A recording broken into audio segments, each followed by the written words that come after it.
that's when I realized, Rocky, that financial security is foundational, that it's not the end point, it is the starting point. And financial security creates optionality, which is the ability to live and work on your own terms. And with optionality, you can then scaffold on top of that a life of meaning and purpose and all the things that really make life wonderful and delicious and light us all up. Hey, it's Rocky. Welcome to Rich Your Soul. Today's guest is Todd Miller, who will teach us how to create wealth in time, money, and meaning.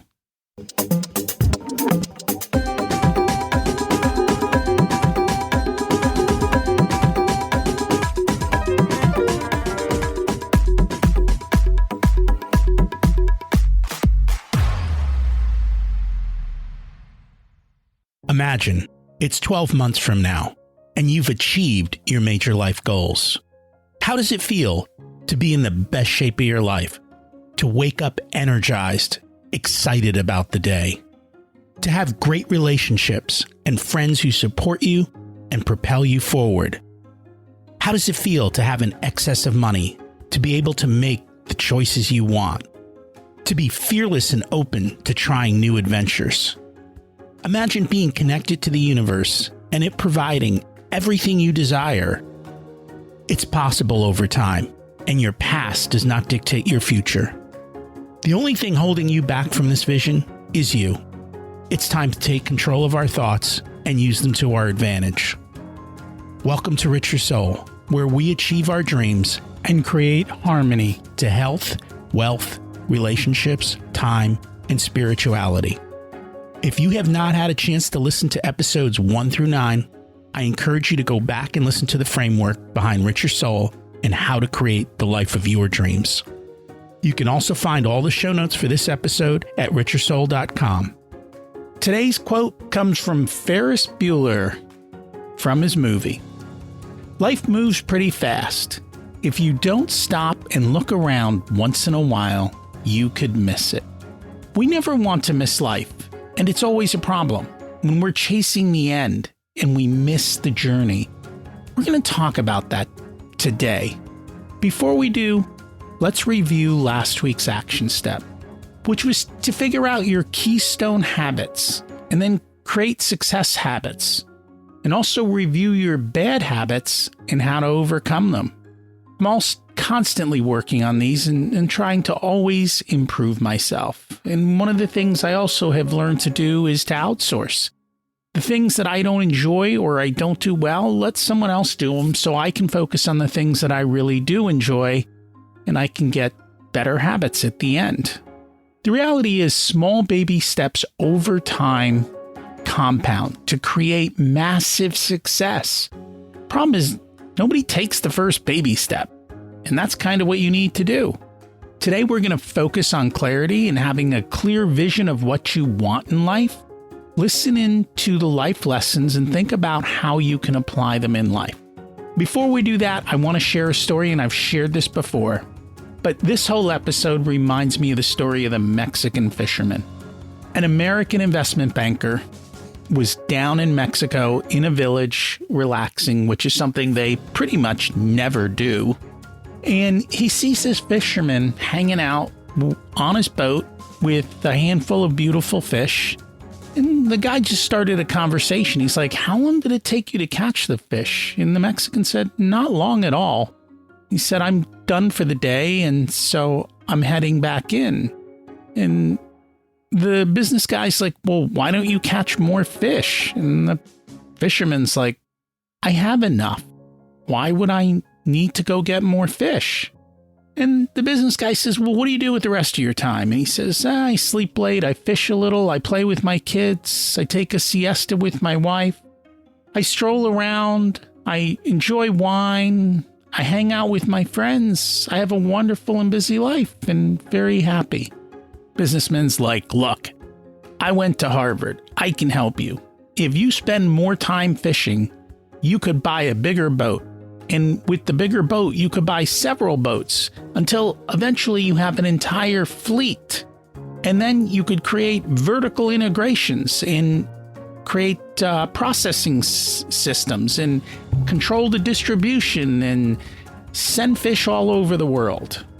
And of course, in order to do this, you're going to have to go all over the world and spend a lot of time building different things.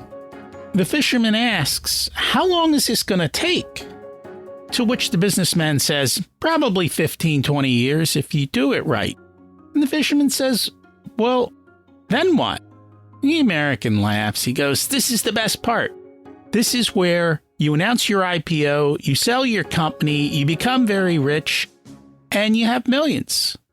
Millions? Then what? To which the reply is, well, then you could retire, move to a small coastal fishing village where you could sleep late, play with your kids, enjoy strolls with your wife, hang out with your friends, drink a little wine. Here's the thing, and we're going to talk about it in today's episode. Don't waste your time on the middle if it's not serving you. And for most people, it's not. Today's guest is Todd Miller. He had a thriving career leading a multi-million-dollar entertainment company. By all metrics, he was successful, but he was miserable. He had to be on the ball, on his toes, on call 24/7, and always on the money. Todd wanted more than just a prestigious career. He wanted control, financial independence, time, fulfillment. He wanted an enriched life. He's here to share his award-winning book.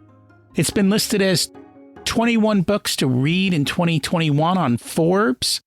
Entrepreneur said it's 8 books to help you find financial bliss.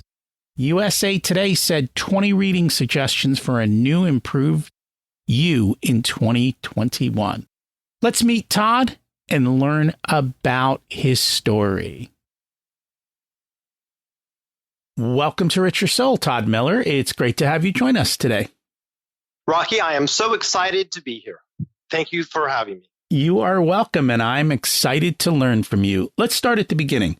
What was it like when you were growing up, and how much did your family and school teach you about money? So I grew up all over the U.S., but mostly in the southeastern part. And I actually learned a lot instinctually about money from my father, who is always very conservative. And, I think those conservative principles, they filtered down. And so when I was in the 3rd grade, I started investing in stocks. Right instinct, I invested in airline stocks, which are probably, one of the worst investments that you could make. But I was introduced and enjoyed investing at the earliest stages. And that's really how I grew up, to invest, to be conscious about money, and to be conservative. Had you only invested in Disney? Exactly. Or Amazon. Well, yeah, I'm assuming when you were a kid, Amazon didn't exist, right? So, it's all the same. Yeah. So how did you start investing in 3rd grade, though? That's not normal. It's not normal. And back in those days, you had to call up a stockbroker if you wanted to see what Disney's trading at. And, he would quote you something. And it was very much a high-touch, high involvement process. But my father gave me $500 back in the day, and he said that I can invest that any way that I wanted to. And so I invested in 3 different airlines because I was fascinated with that business, and not because of the profit potential. And I was off to the races. And I think my investments, at least initially, became worthless. But it was a great lesson to be in the mindset of investing. And by the way, I've done the same with my son, who very smartly did not choose to invest in airlines. You mentioned a couple times that your dad was conservative. What exactly did you mean by that? He was a successful executive, but he always lived under his means. And he took pride in saving money. And that's not to say that he was spendthrift, because he certainly was not. But he lived below and not at the means. And that is primarily what I mean by being conservative in a financial sense. The other thing that my father taught me from my earliest age is that there's no dress rehearsal in life, that we're in prime time right now. And, whether you make the most of it or not is up to you, but there's no second act. And so I think that also had a very big bearing on my thinking about time and the relationship between money and success, which all led to this book. And we're going to dig into that a lot more as we go on. And, it's interesting because people think in black and white. So it's either I live at the one edge of extreme spending or I live at the other edge of extreme poverty. And and I shouldn't say poverty, but not spending. There's a lot of gray in between there. And I think that is the biggest lesson that I've learned. And the biggest thing that I try to explain to people is if you can just live a little bit below your means, as long as your income continues to rise. And so over time, your lifestyle will rise too, but just keep it a little bit behind. And that gap will guarantee you freedom. But too many people can't create the gap. And, within that, living below your means, there's been some research, Rocky, in what enables super savers, which are people who save 20% or more of their income, what enables them to save so much. And the single biggest determinant among super savers is to underspend on housing. And so, I think the takeaway for all of us is if we want to live below our means, focus on the high ticket items. And for most people, housing will probably be the highest ticket item there is. So in my life, the highest ticket item was taxes. Then it was housing. And then I think it came down to vehicles. Although we were really good with the vehicles. But for most people, those are the ones that you have to focus on. And especially as you become a high earner, taxes become a major burden. And too often people are just focused on how much did I get back, not how much did I overall pay, and are there better tax strategies to work out? And there are ways to do that. We could spend an hour talking about that, because that was essentially the conclusion that I landed on, because for many years I worked with Hollywood, and I've always benefited when I was working from a high income, but that high income put me in the highest tax brackets.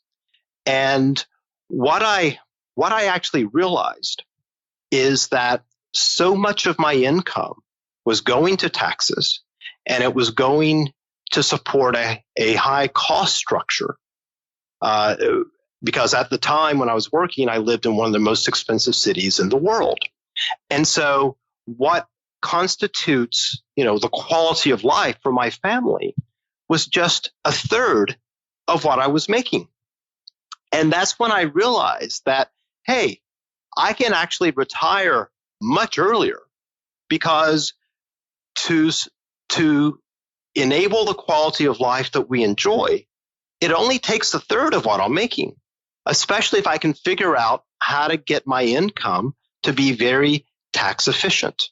And if I can perhaps lower some of the cost structure by moving to a less expensive location. And that was the revelation that I came through. And it actually transformed my life. So I think I had somewhat of a different but same relevation in the sense that I grew up in Jersey, which is a high cost of living area. And I looked around and I said, housing is super expensive here. Even if I made six figures, I still couldn't live a great life. And I didn't know how to make seven figures at that point in my life. You know, it was a very different time. And I'm like, I need to get out of here because I can never afford this lifestyle. And so I moved not far away, far enough that I was close to everything, but that my cost of living was a fraction. I mean, to the point that when I left New Jersey, my mortgage and taxes on my brand new house that I built were less than what I would have paid in real estate taxes in Jersey. I was like, I got to go. And that's great that you were able to do that because it's arbitrage. And if you're willing to take a broader look at where you live and how you live, there are ways that you can move to lower cost structures and enhance quality of life. And so it's a win-win opportunity. It is. It requires us to think. And that kind of brings me to a topic that I know that you talk about, and I've heard you say, going back to education doesn't prepare us to live life, and it doesn't prepare us how to handle money. Education teaches us to climb the wrong ladder. Can you expound on that? Sure. So many professionals get caught into what I like to call the default setting. And so this setting sets in the earliest stages of our educational system because we are schooled to become successful professionals, to be able to earn good incomes. And so we're taught how to be very outstanding professionals. But in terms of how to succeed at life, well, school just doesn't teach that. And in terms of even how to manage personal finance, I went to business school and I learned a lot about corporate finance, but they don't teach personal finance. And so our educational system really, it gears us into this default system and this default setting. And we're so busy climbing the ladder that we don't recognize that sometimes it leans against the wrong wall. But also, we just get stuck into this mindset that, you know, we're supposed to be educated and then work. And then after a 40-year grueling ultramarathon of work, if we're lucky, then we can retire and live the life that we wish that we could have been living all along. It's crazy, but that is the default setting for many professionals. And I guess the fundamental question that I ask is the juice worth all that squeeze? And in many cases, no, because in many cases, what professionals want is much more than a big career. They want life success, not just professional success. So true. I have an MBA too, and they taught me how to read financial statements, but they didn't teach me how to make businesses profitable. It's kind of along the same lines on the personal side. Maybe you had a different experience. You may have got a better MBA program than I did. Well, I learned a lot certainly about managing companies and corporate finance, but in terms of applying those principles and in terms of helping us understand how to optimize our financial and life planning, I think all business schools just do an unsatisfactory job because implicitly, you know, I guess they presume that if we're successful enough, we'll figure it all out. You know, and the idea is, well, hopefully if we do our job training you to be in a profession, then you'll make enough money that you'll figure it all out. And that's kind of, the conclusion that I take. And I find that many people, even very smart, very well-educated people, sometimes they make silly decisions. And I will give you a very concrete example. And this is going back to business school. In my final semester at Columbia Business School, I was flabbergasted how some of my colleagues who are brilliant, they were making career decisions based on the size of a signing bonus. And I wondered back then, can we be bought so easily? Really? This is what happens. People make decisions over a couple $1,000s. And it was that bewilderment that actually led to all these explorations that I've had about the relationship between time, money, and success. It all started back in business school and just seeing the behavior of this very short-term decision making. And that's the problem. Most people are making a decision in the moment. They're not looking at what the results of that decision today mean for tomorrow. Nobody's looking into the future and figuring out, where is this going to take me? They're making a decision in the moment to feel good, which is going to cause a lot of problems. I like one thing that you mentioned, and I've heard you say, most people say work-life balance, which is never going to happen and nobody can figure it out. But you talk about work-life equation, which really helps you to start to think of, how do you build that equation for you? Could you tell us a little bit more about that? Sure. The problem with work-life balance is that it's binary, which means if one side is up, the other must be down. And work-life balance requires constant perfection. And rather than think of balancing, I like to think about integration and really making sure that you integrate into your life all the things that are important. And by thinking about integration rather than balance, I think it's a simple mindset shift that actually can do wonders in terms of allowing people to accommodate everything that is important to them over time. Because the thing about happiness is that it's kind of like a leaky tire. And I'm paraphrasing the behavioral scientist Nicholas Epley at the University of Chicago.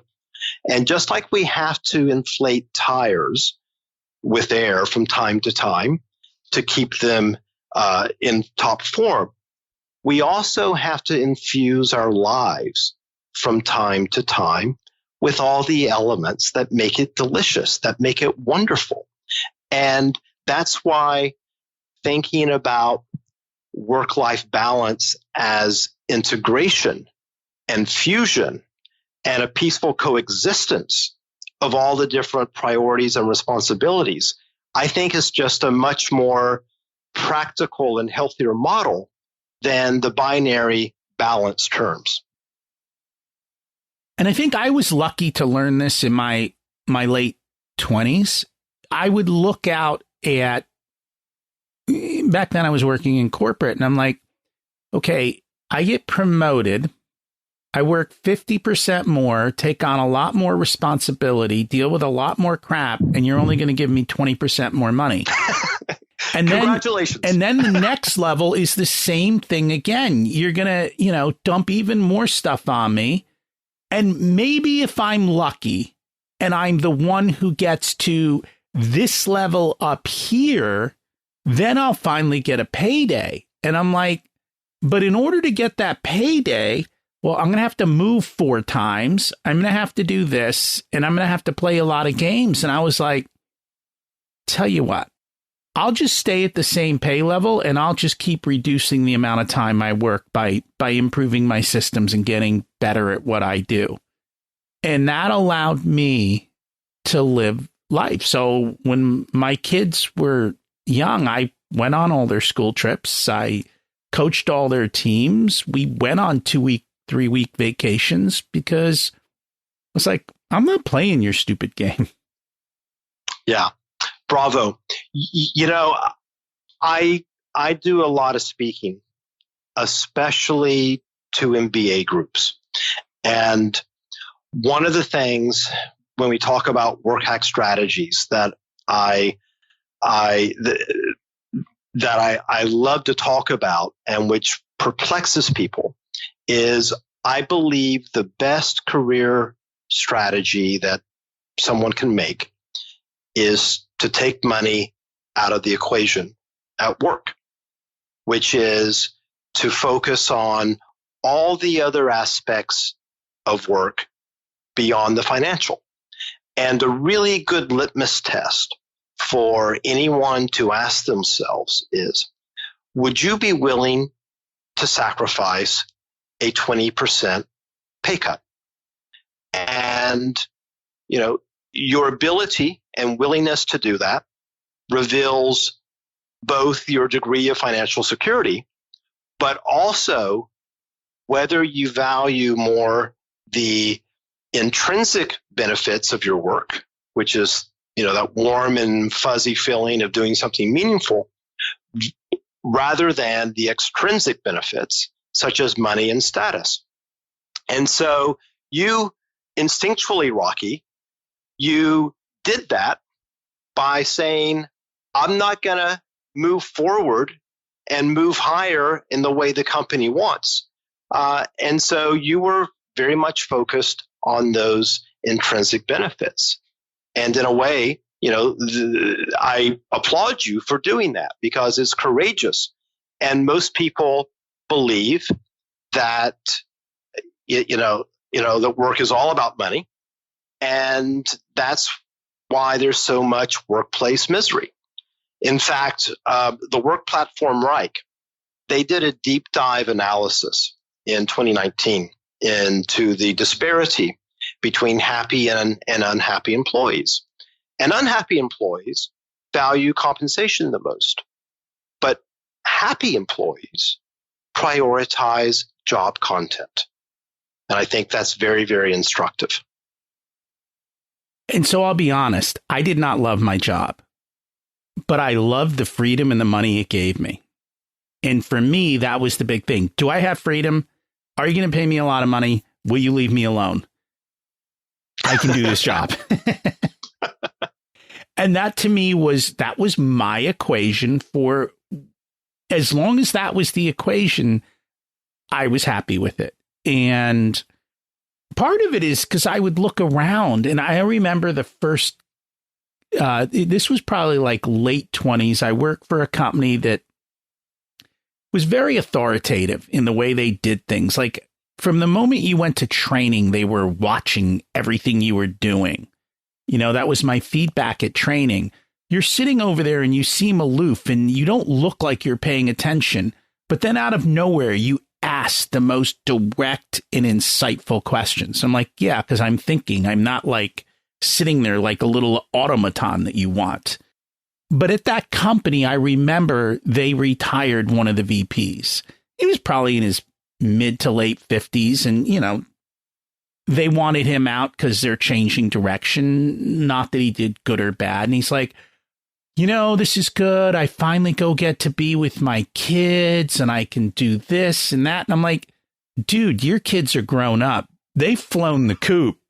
There is no being with your kids anymore. You missed it, dude. They're on to a new place. And I felt bad for him. I'm like, I don't want to follow this life. And I think if a lot of people would take the time to look at, because I have this conversation with my wife all the time, go look at the people you aspire to be. In other words, you want to be in that position. Go look at all those people in that position and ask yourself, are they happy and do you want to live their life? And more often than not, when you ask that question, you're like, they're all miserable and I don't want to be them. And I think that's kind of a big aha. Exactly. So as part of research for this book, I interviewed scores of professionals around the world from a whole range of backgrounds and disciplines.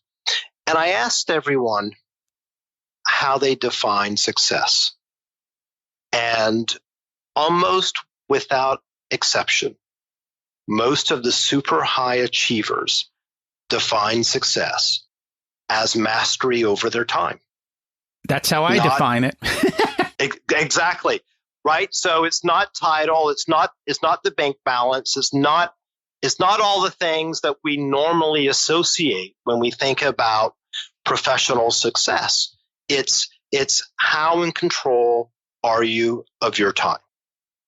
It was always, I had two levers, time and money, and how do they go together? And to me, the time lever was much more important than the money lever. As long as there was enough money, then life was good. So one of the things we talk about money mindsets all the time, but one of the things I noticed you talked about was job mindsets. So what are job mindsets? It's really about what I learned in my 20s is to always establish your identity as something bigger than your job and larger than self. And that a proper mindset for any professional is for work to take its proportionate place. And the operative word is proportionate, because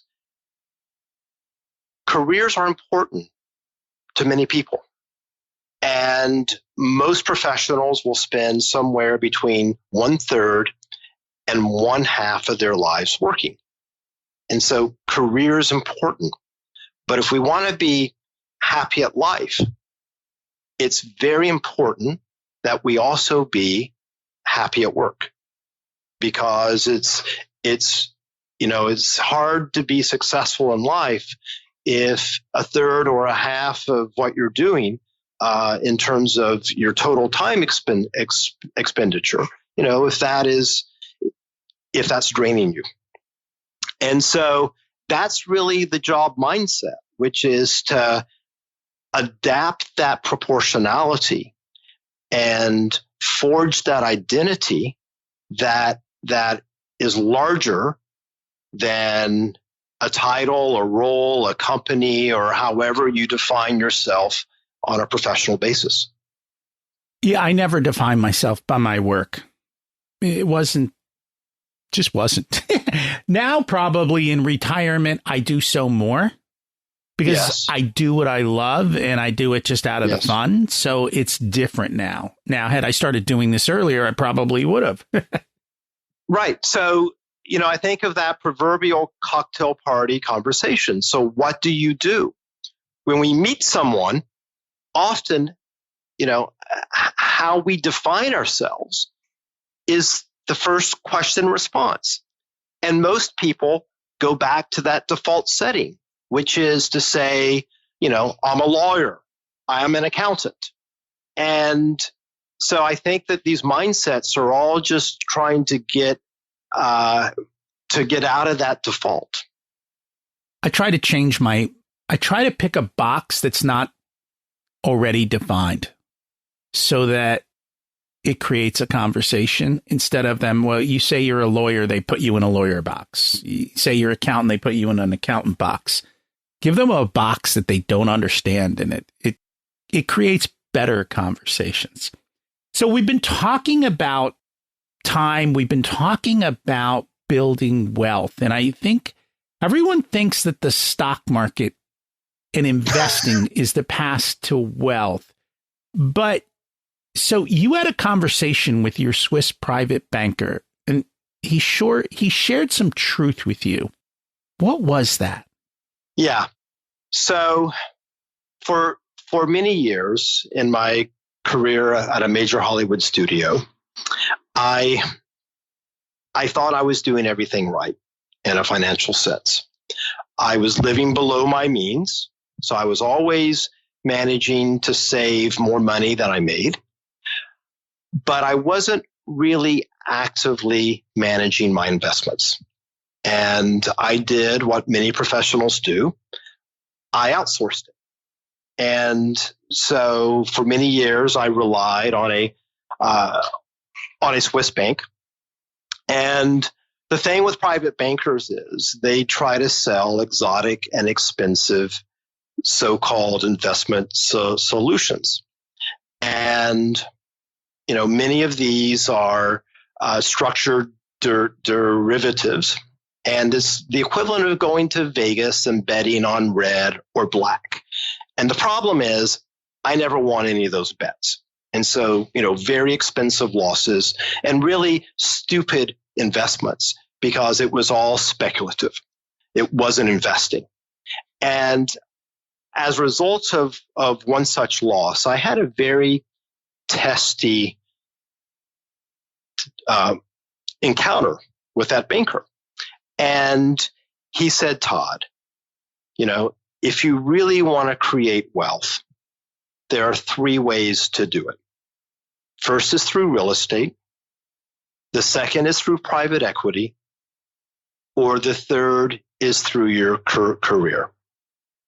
But if you want to create wealth by outsourcing it to a banker like me, my job is to make sure that you gain a little and don't lose too much.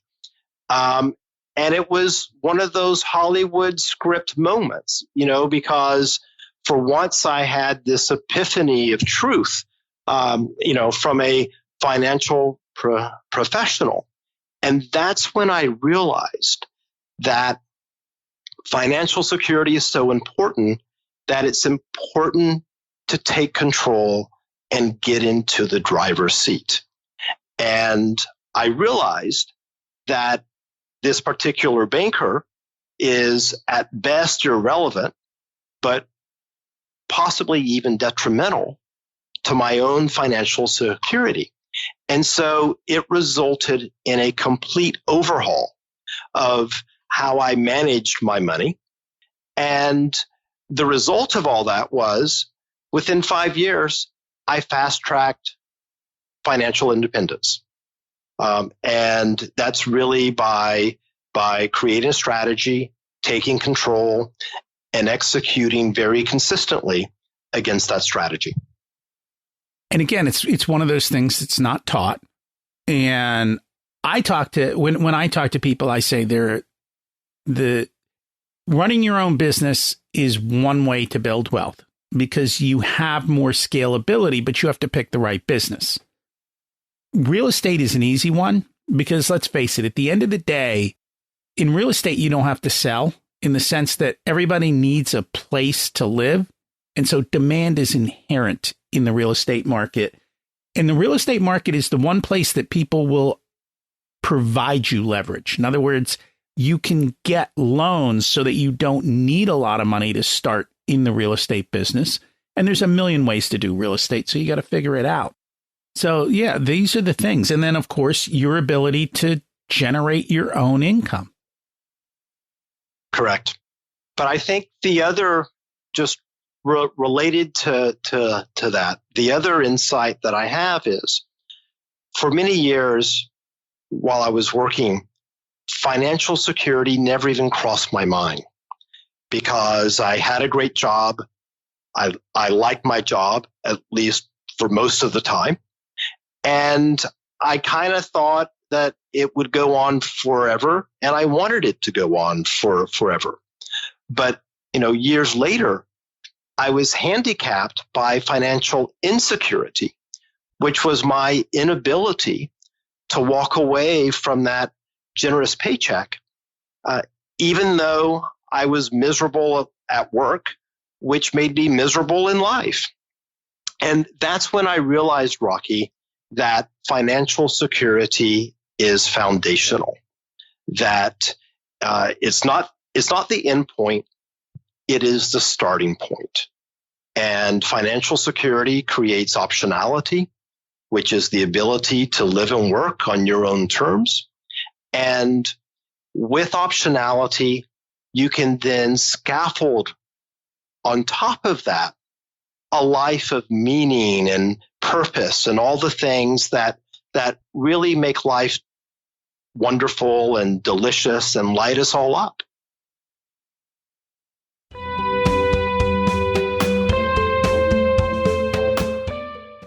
Today's episode is sponsored by Profit Answer Man Podcast. Did you know that most small business owners hate looking at their financials? It's one reason they may struggle with business success. The Profit Answer Man podcast helps them ensure they are profitable and can pay their employees and weather the storms we all have to face. It's built on the Profit First methodology of pay yourself first. The Profit Answer Man podcast is a must listen to for every small business owner and anyone who wants to help them survive and thrive. Check it out on your favorite listening platform.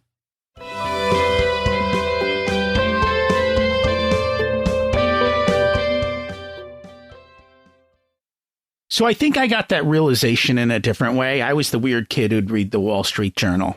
And I remember every time a recession would hit, there's always the same story in the Wall Street Journal. You know, Joe Smith was an executive in this company. He was in his early 50s. He was making lots of money. He was living the perfect life. And the recession hit. Joe got laid off. And he didn't adjust his income, and he couldn't find another job for 3 years, and Joe's whole life imploded. And I'm like, I never want to be Joe, so I'm going to build myself financial so that when that day happens, because I just assumed it would, and nobody talks about this. I think for many older Americans, that day does come sooner than most think. I was prepared and ready to deal with it. And essentially, I mean, that day didn't exactly come for me, but it came close, and it came to the point where I made a decision. Do I want to jump ship before it comes, because I knew it was coming, or do I just want to go do my own thing? And because I had the freedom, I went and did my own thing. Yeah. I mean, I think there are both offensive and defensive reasons why accelerating financial security should be every professional's urgent goal. The offensive reason is that it buys that optionality at work and life. But the defensive reason is that it reduces dependency upon a tenuous paycheck. Because sooner or later, most people in a professional environment will have that Joe experience. And the pandemic is a really good reminder of the value in having financial security. I mean, last year, 9.4 million Americans lost their job. And even if you view the pandemic as a once in a century event, you know, the past 25 years are littered with one-off events. The Great Recession, 9/11, the dot-com bust, the Asian financial crisis. And so I think there's a lot of wisdom at what the Boy Scouts say, which is, you know, the best solution is to always be prepared. And I very much agree with you. So what inspired you to write the book, ENRICH, Create Wealth in Time, Money, and Meaning? I've been obsessed with the work-life equation ever since that experience in business school. And I had a series of other events in my 20s while working for the Hollywood studio that I guess sharpened that obsession with this work-life equation focus. And after 25 years of researching and experimenting with this equation, I found myself constantly giving advice. And I often give this advice to MBAs or professionals who are well educated, well off. And I began to discover that the issues that I went through and the struggles that I have are actually quite ubiquitous. And recognizing that, that's what motivated me to write this book.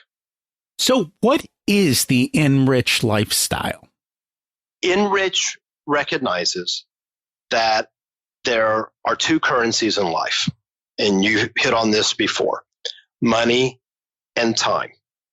That money gets all the attention, but it's our relationship with time that actually has the biggest impact on life satisfaction.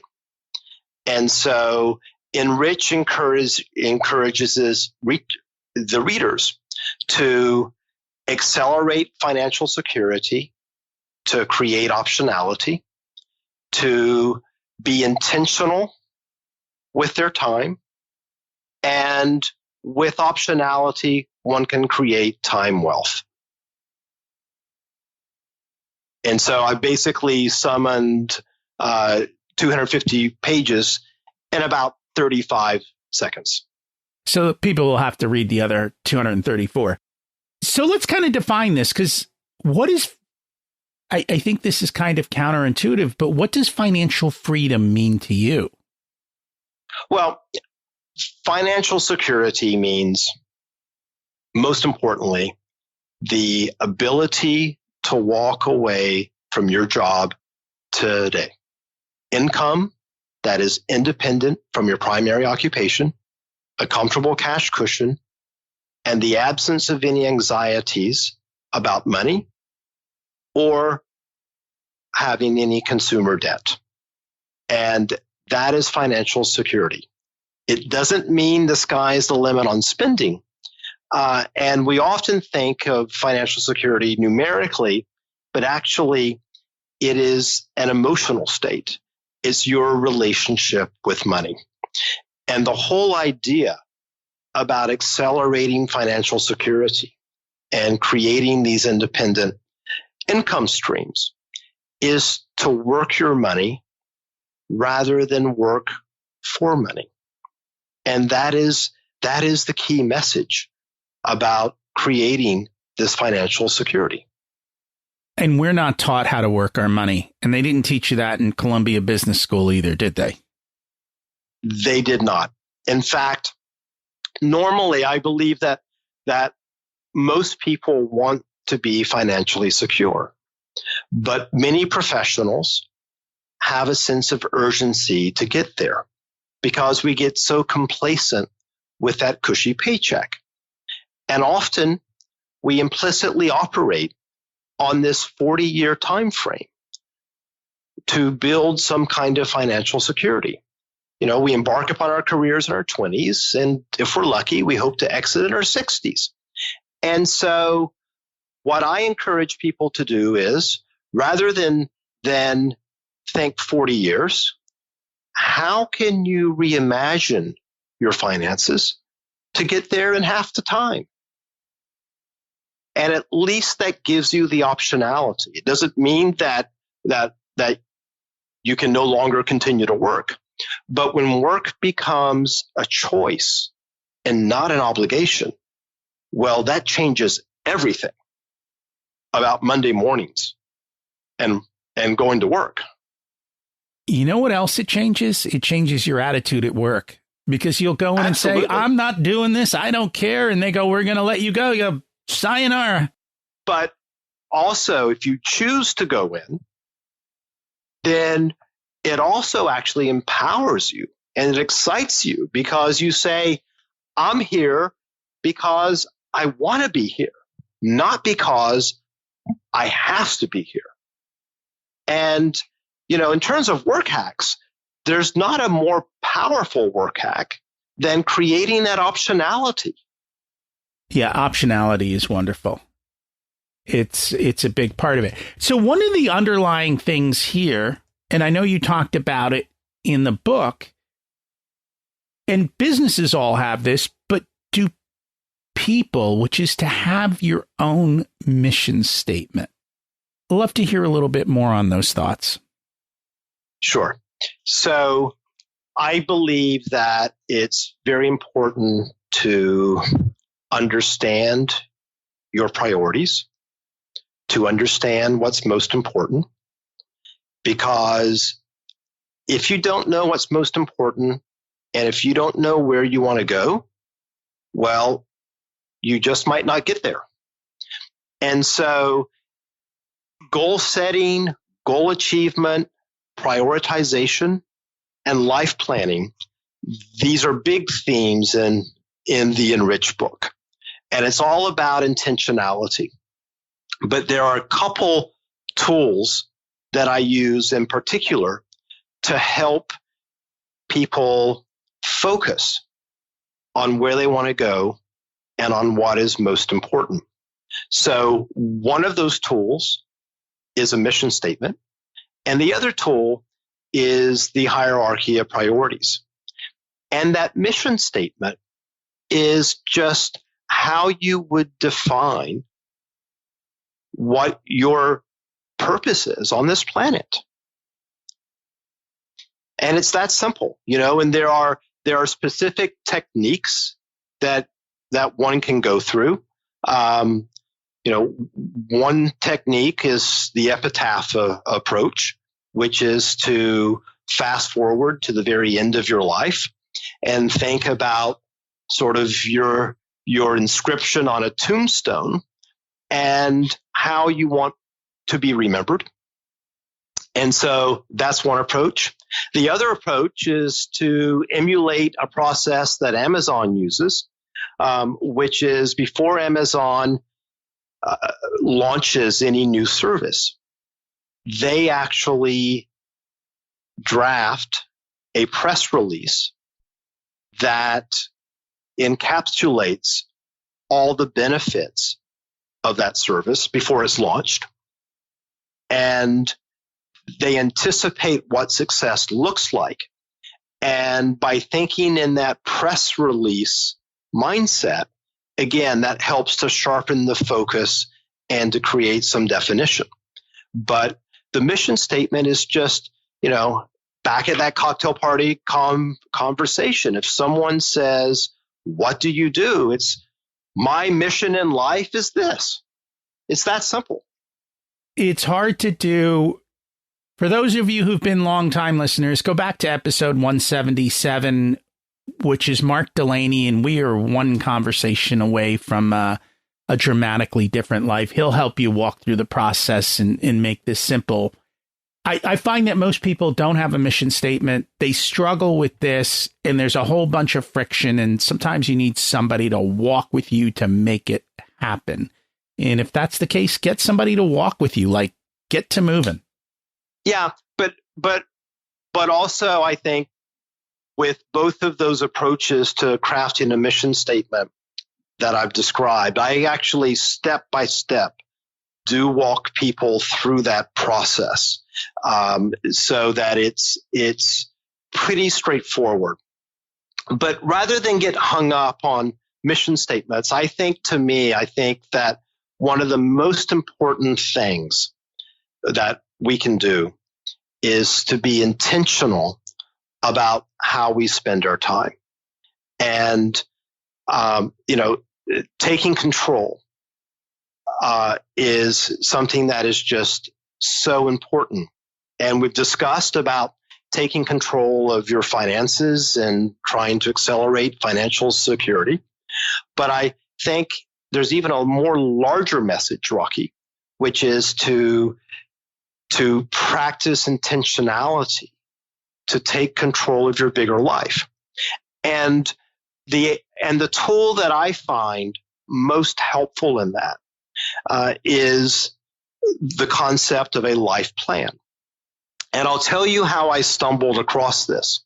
So again, back in my late 20s, I was returning from perhaps the most wonderful few weeks that I had ever spent with my family.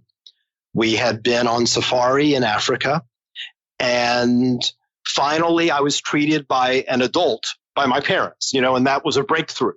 And it was just a wonderful, wonderful occasion. And I was traveling back to work and back to the real life and transiting the Dubai airport in the middle of the night, as one does. And so as I was about to board my connecting flight to go back to the real world, I just thought that something's missing.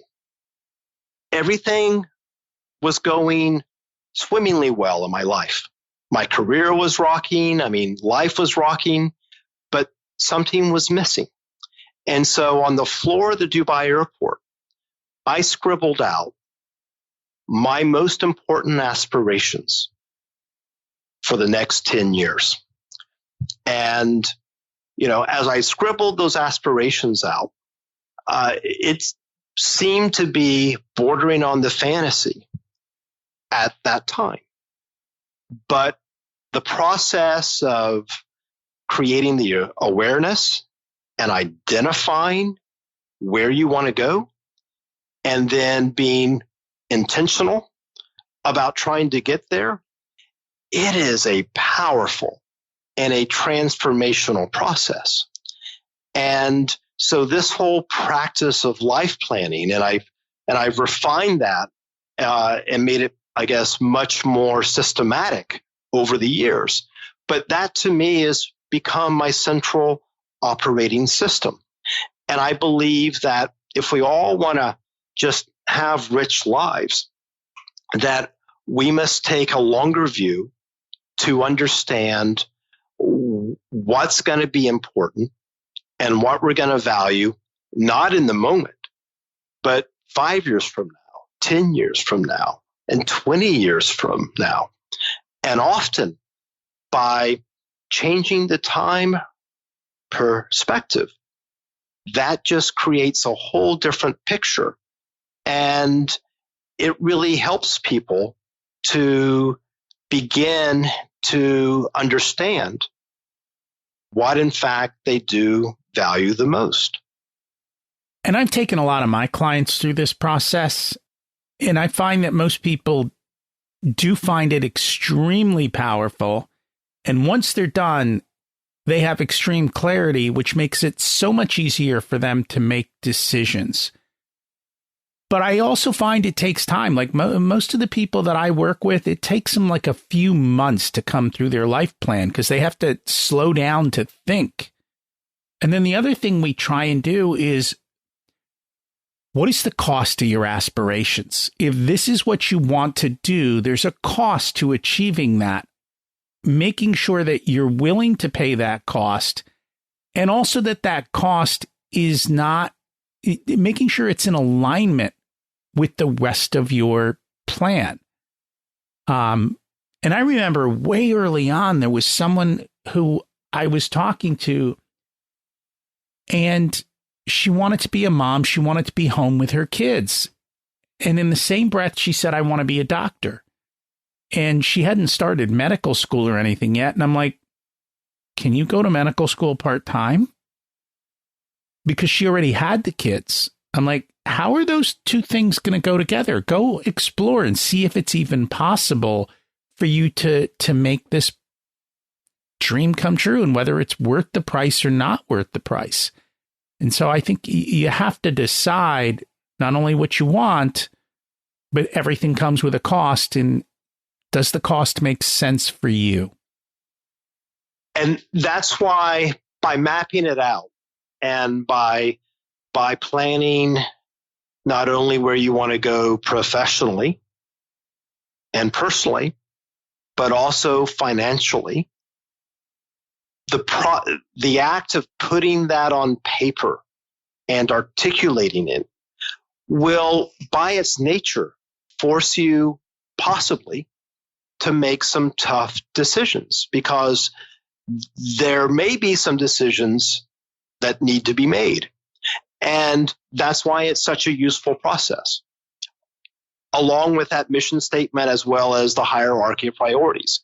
Because the best way to make decisions is to understand what your highest or non-negotiable priorities are. Walt Disney said it's easy to make decisions when you know what your values are. And that's exactly correct. And life is nothing more than the aggregation of the thousands and thousands of decisions that we make, sometimes consciously, sometimes unconsciously. But often, if you've invested the time into self-awareness and to understand where you want to go, often the biggest decisions are actually the easiest because you know what takes precedence. And that is so true. I just find that most people don't take the time to do this. And honestly, this should be like your last year of college or high school even. Instead of wasting your senior years doing whatever thesis or paper, they should make you write what's your life plan and defend it and challenge it. I very much agree with that. I think that we often just spend too much time thinking about our careers and too little time thinking about how to live meaningful lives.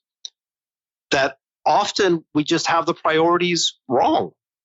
And so I don't know of a better investment in time than to at least spend a few moments to think about some of these big questions and big issues. So true. You've spent a lot of your life living outside the United States. What are some of the best countries outside the United States to explore living in? Oh, Rocky. I mean, I love to travel and exploration. And that explains why back in the third grade, I bought those airline stocks, because I was confusing a curiosity about the world, with business investment. But I've had the benefit of traveling to over 100 countries on all 7 continents. And I guess to me, one of the biggest impacts of this pandemic is for the past 15 months, I have been rooted in one country. And I think, I have to go back to probably like 1980. It's the last time that I've spent such a long amount of time in any one country. I am a fan of Asia. I love Thailand. I live at the beach in Thailand. And so I think that for people who want to get out and explore the world, you can't go wrong with Thailand. But, I think that the places that I most gravitate toward are probably the most unfamiliar tourist places. I've been to Chernobyl. I've been to North Korea. I've been to Cuba, and going to the off-bound and the out of limits. I mean, that to me is what is most interesting, as opposed to going down a well-worn path. And that's true. And I think people would be shocked at the cost of living in many of these places. And to live in, as you said, you live at the beach, and it probably costs a fraction of what it costs to live at the beach in California.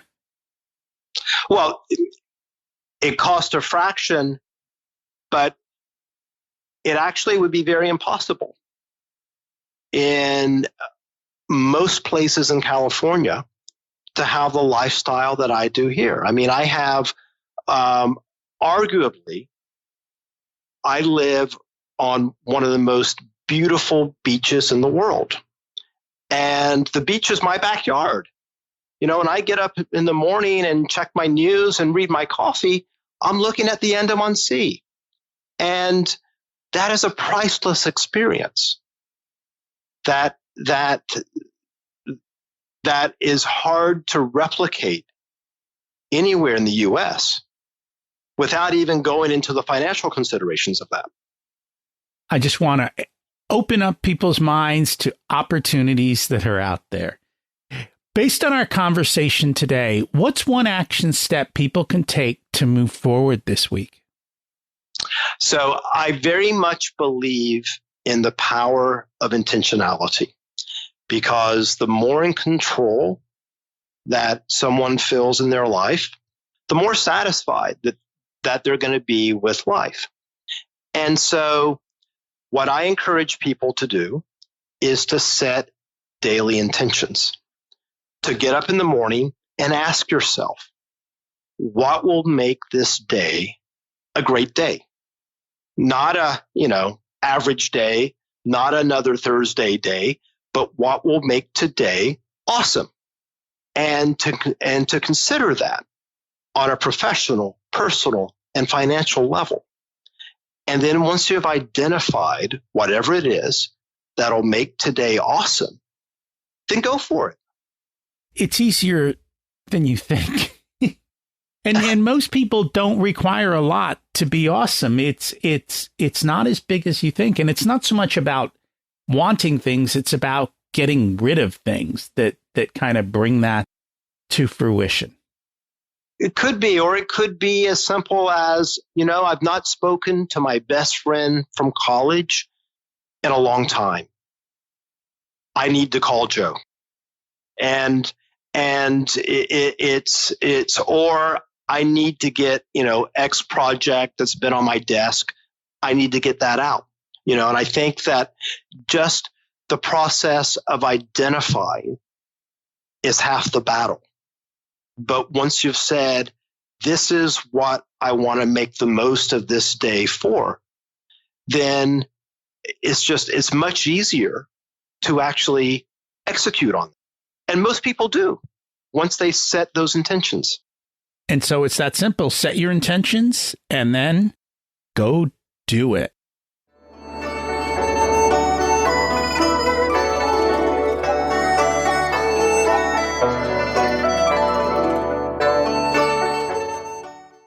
It's time to learn the secrets of life. What's your secret to living an abundant life? To know what is most important and to not be afraid to go for it. And we didn't talk about that, but I think a lot of people are fearful to live their ultimate life. They think of all of these things that could go wrong, and we can't do that. We got to overcome the fear and go for it sometimes. And like my father said, there's no dress rehearsal. So why are you waiting? What did you learn later in life that you wish you would have learned sooner? The importance of accelerating financial security and taking control, taking ownership of my financial destiny. And don't expect a Swiss banker to do this for you or your stockbroker.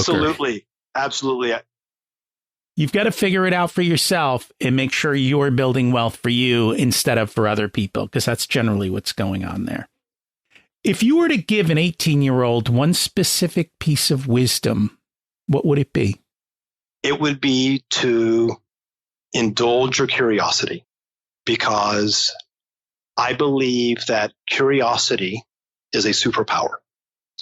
And if we indulge it, we can go further and can experience so much more than we ever imagined, because most likely curiosity will take us out of our comfort zones into what I call the discomfort zone, and that is when the magic happens.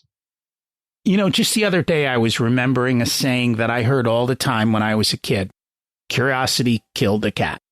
And I'm like, where did this stupidity come from? Like, how are we programmed in such a way? Like, this is absurd. And I'm the curious person. And my kids, even at a young age, they were always curious. I mean, we always encouraged curiosity. And I don't know why we have these sayings and these ideas that we shouldn't be. I don't understand either, but, I just think of my life experience. So many people ask me, how does an American who grew up, primarily in the South, how does this guy end up working for Hollywood in Asia? And the short answer is curiosity. When I graduated college, I knew what I didn't want, which is I didn't want a conventional path and a conventional career. I had always been fascinated by Asia. And I thought, I'm 22 years old. Why not? And that one-way ticket to Asia it changed my life because I was willing to indulge curiosity. And I would encourage everyone, whether you're a recent college grad or whether you're in midlife, to just follow your curiosity and be open to wherever it takes you. And I agree with you. If people would like to learn more about you, get the book, what's the best way for them to be able to do all of that? My website, ENRICH 101, has a lot of information as well as free resources, and I'm constantly adding to it. In fact, today I just posted a blog post that was published in Newsweek that I helped to contribute to about how to overcome burnout at work. And so there's lots of great free material on that website. If people want the book, it's available in physical, in electronic, and in audio formats. For Americans, probably Amazon or Audible will be the easiest places to grab it.